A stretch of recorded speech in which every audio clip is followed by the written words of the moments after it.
құрметті ұстаздар, оқушылар және қонақтар, қазақ халқының бір туар ұлы Ахмет Байтұрсынұлының туғанына 150 жылдық мерейтойына орай ұлттың ұлы ұстазы атты мерекелік кешімізге қош келдіңіздер.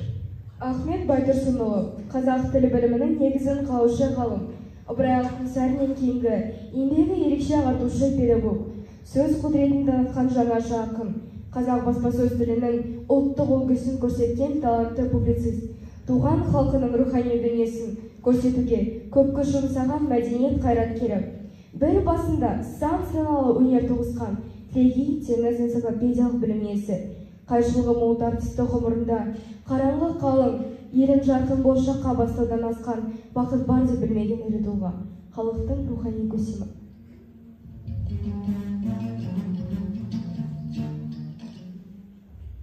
Ақын өмірінің бір сәтінен сахналық көрініс 1911 жыл Ахмет Байтұрсынұлы шаңырағы.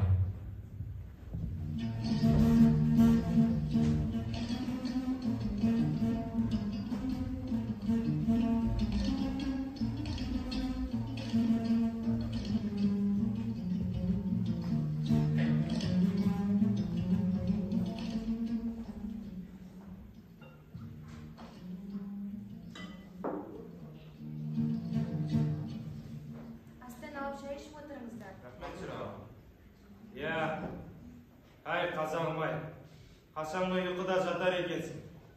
Алмаусам, бір тамаша киімді тартып жерші. Мына шерлі жүрегіміз бір көтеріліп қалсын. Жақсы сәке, жабырқаған көңіліңізге медеу болсын.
Күй құдіретін тек қазақ қана түсетін шығар осы. Міне осы тамаша күй сияқты қалың қазағым басын көтеріп, алдын артын ойлап, етек жеңін жиса егер. Дұрыс айтасың, сәке. Ал сіз не үшін үнсіз, Ахмет аға? Мына сиясы кетпеген өлең жолдарын өздеріңе оқып бергім келіп тұр. Әрине оқыңыз. Бір малшы көлеңкеге келіп жатып, қасқырдан иттеріне сеніп жатып. Үстінде көк шалғынның самал жерде тұрайып қалды, сабас ұйықтап қатып. Келеді қара жылан шағайын деп, қапысын ұйықтағанда табайын деп.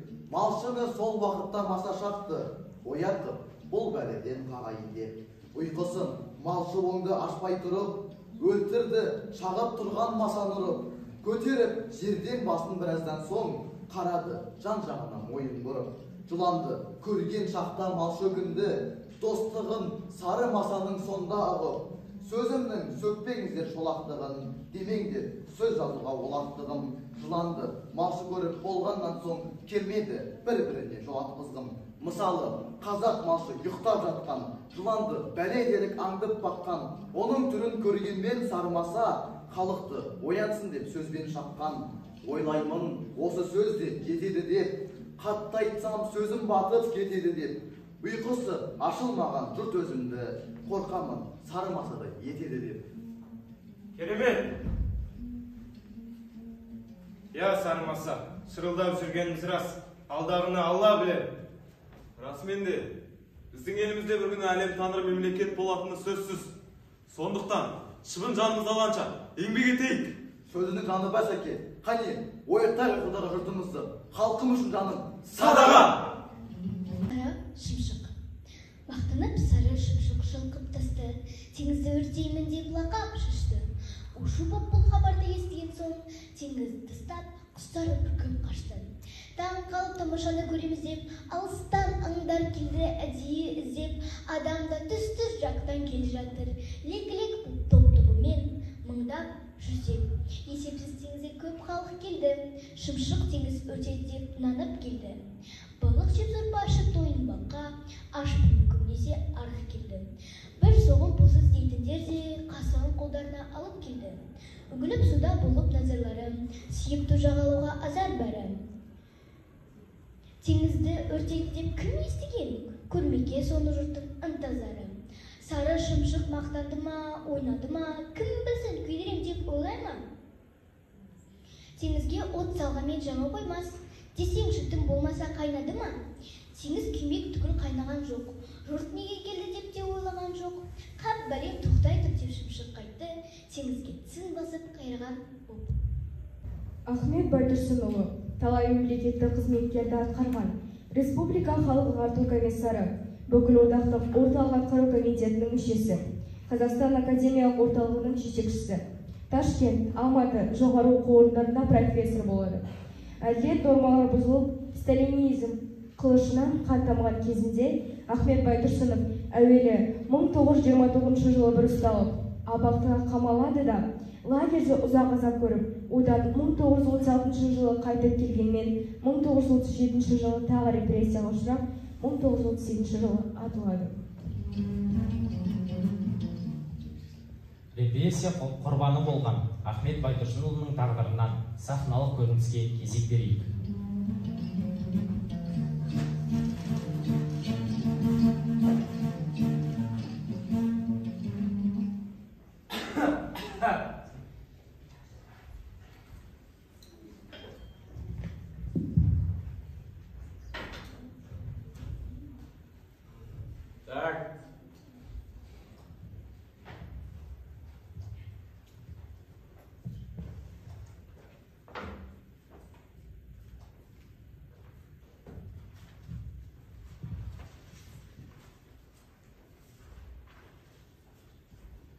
Байтұрсынов Ахмет Байтұрсынұлы 1872 жылы Торғай губерниясында бай болыстың семьясында туған.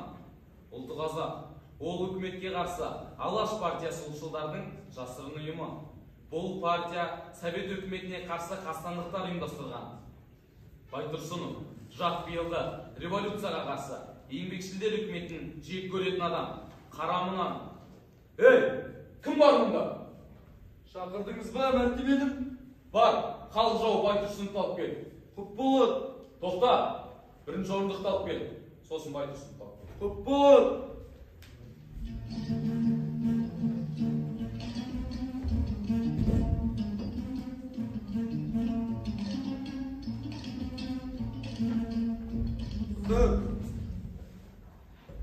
Ей, сен, Байтұрсынұлы, барып тұрған халық жау екенсің ғой, а? Әкеңде басшыларға қол көтеріп, Сібірге жер аударған екен. Қасқырдан бөлтірік туады, жаудан жау туады деген. Әкең не үшін сотталғанын білесің бе? Иә, білемін. Әкем шындық үшін айдалып кеткен, халқы үшін. Елі, халық үшін деп қояды. Ал сен не үшін амақша? Ал сен не үшін абақтыға қамалдың? А? Тоже, шындық, халық үшін бе? Үндемейсің, Байтұрсыновтың айыбы жасырын қазақ ұйымына енген және ұйымдастырушылардың бірі. Ол жасырын түрде баспасөзге сөз арқылы теріс ықпал жасаған. Міне сол қылмыстарың үшін Қылмыстық істер кодексінің 58 бабының 7, 8, 11 тармақтарына сай Ахмет Байтұрсынов ату жазасына кесілесің. Қиын емес абақтыға жапқаны, қинамайды дарғасқаны атқаны, маған ауыр осылардың бәрінен ауылымның иттер үріп қашқаны. Хош, сау бол, қарқаралы жуылмаған, айдай бер, қалса адамның қуылмаған. Ей, алып кеп бермін. Болып. Тоқтаңдар, айтар сөзім бар. Айтсын. Мен өлсем де өлермін жөнімменен, тәннен басқан не алар ет өлімменен. Мен жоқ болман, өлген күні апарып тағары көр, мен жоқ болман көміліп тәнімменен. Тән көмілер, көмілмес еткен ісім. Ойлайтындар мен емес бір күнгісін, жұрт ұқпаса ұқпасын, жабықпаймын. Ер бір күнсіз менікі ертең үшін. Алып кеп бер.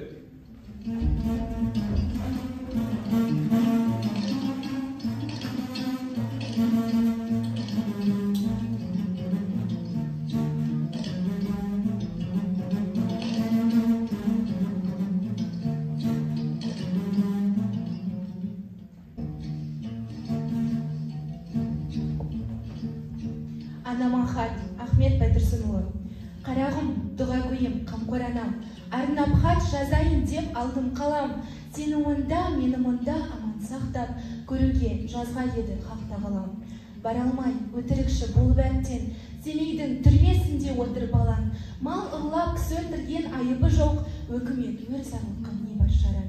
Үмітсіз, шайтан болсын деген сөз бар, жолдар көп жәннатқа тарам-тарам. Оқ тиіп он ішімде ой түсіріп, бітпеген жүрегімде бар бір жарам. Алданып, тамағыма оны ұмытсам, болғандай жегенімнің бәрі харам. Адамнан топ, адам ісін етпей, ұялмай не бетіммен көрге барам. Көп айтпай қысқасына сезіретін, балаңның мінезі бар сөзге сараң. Кетер деп суға батып, отқа түсіп, қайғы жеп мен үшін болмалан.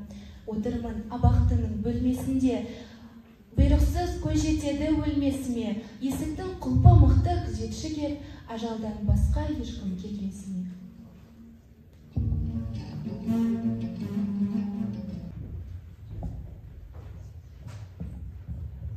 Ахмет Байтұрсынұлы қазақ музыкасы мен ән күй өнеріне де терең ой жіберген ғалым. Затаевичтің айтуынша, ол шебер домбырашы, әрі әнші болған. Қазақ халқының 100 ана атты еңбегінде Затаевич былай деп жазды: Ахмет Байтұрсынов өз халқының әндерін жақсы біледі және оларды тамаша орындайды. Ол жақсы домбырашы деген. Ахмет қазақ музыка өнеріне де терең көңіл бөлген ғалым, әрі өзі композитор да болған. Оған Аққұм, Іңкәрімай әндері куә. Ал енді Ахмет Байтұрсыновтың темір торда отырғанда еліне арнап жазған соңғы өлеңін ұсынамыз. Бүгін бізге Ахмет атамыздың жанды дауысын тыңдау бұйырған екен. Ұлтымыздың біртуар елағасының арнауын қабыл алыңыздар. Жерімізді мәдени мұра байлығымызды жойуды көздеп қыспаққа алды ана тілі мен төл дінімізді.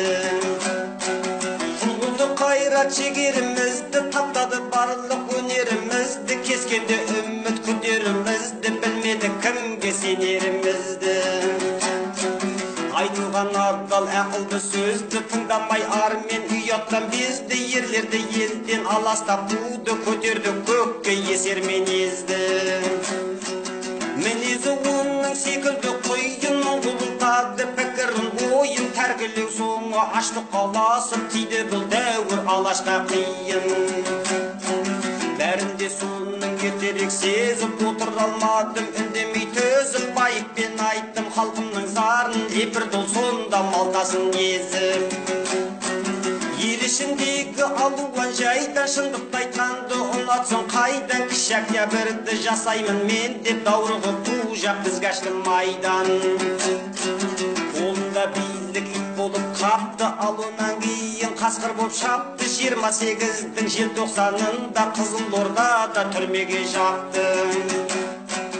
Онысы аздай Сібірге айдатты, ондағы қорлық сорды қайнатты, қазақтың емес орыстың жерін өркендетуге жанды қинатты. Азапты ауыр жұмысқа салды, жұқарып жүнжіп жүйкеміз талды, бейнеттің төзбей қиындығына талай боздақтар сол жерде қалды.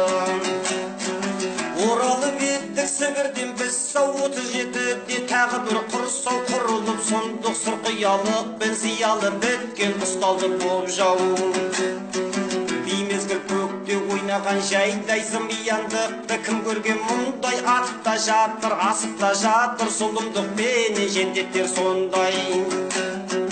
Бұл зұлматқа да таппадық қайран, қаншер еткен Сталин тиран, халықтың қанын судай ағызған, басылмас оңай советтік ойран. Ұлттардың барлық қаймағын сөзіп, қалдырмай түгел алғандай тізіп, шығатын кезең алыста болар, шынжыр бұғауды талқандап үзіп. Өркенді ел боп тұрса деп алаш, билігі өзінде болса деп алаш, отпенен суға түстік қой біздер, тәуелсіздігін алса деп алаш. Әлі де солай ұраным алаш, өмірлік шырқар жыраным алаш, бір замандарда өз азаттығын алады сөзсіз отаным алаш.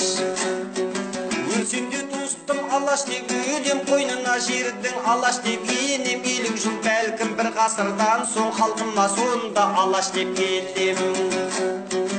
Демеймін саған әзірге сыраш, бізге де төбі жаяды құлаш, әуелі бізді қайта оралтады, тәуелсіздігін алам десе алаш.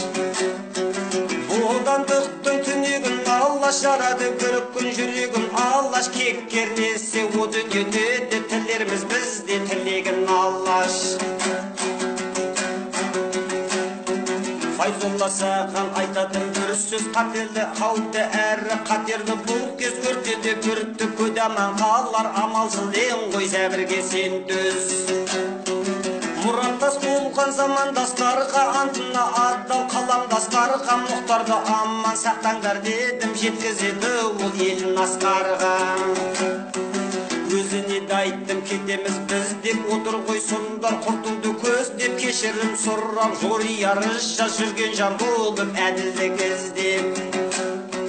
Амалсыз олар кешірім қылмақ, жұрттан сөйтіп жақсата қалмақ, осылай жазса мұқтар жан дедім, басыңа сонда қонады зорбақ.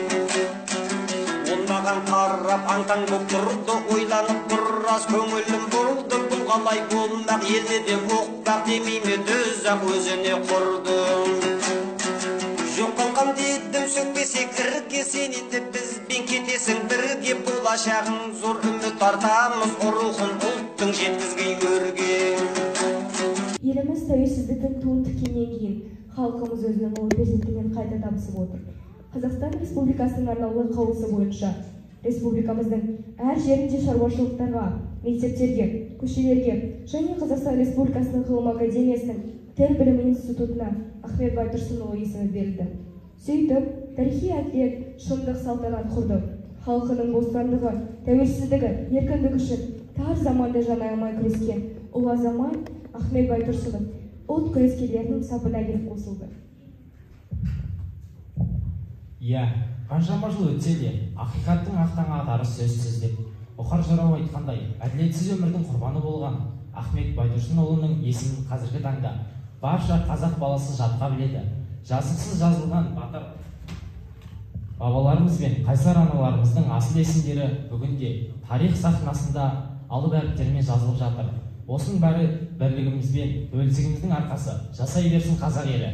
Келесі тыңдайтын әндеріңіз елдердің орындауында мен қазақпын.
құрметті қонақтар, оқушылар, ұлт мақтанышы Ахмет Байтұрсынұлының туғанына 150 жыл толуына арналған кешіміз аяқталды. Халқымыздың осындай біртуар ғұламаларымыздың артынан қалдырған өшпес мұраларын дәріптеу, насихаттау біздің міндетіміз. Осындай ұлты мен елі үшін құрбан болған ұлтымыздың ұлы көшбасшыларының аруағының алдында басымызды иіп рахмет айтамыз. Назар қойып тыңдағандарыңызға рахмет. Елдерге аман, жұртымыз тыныш болсын ағайын.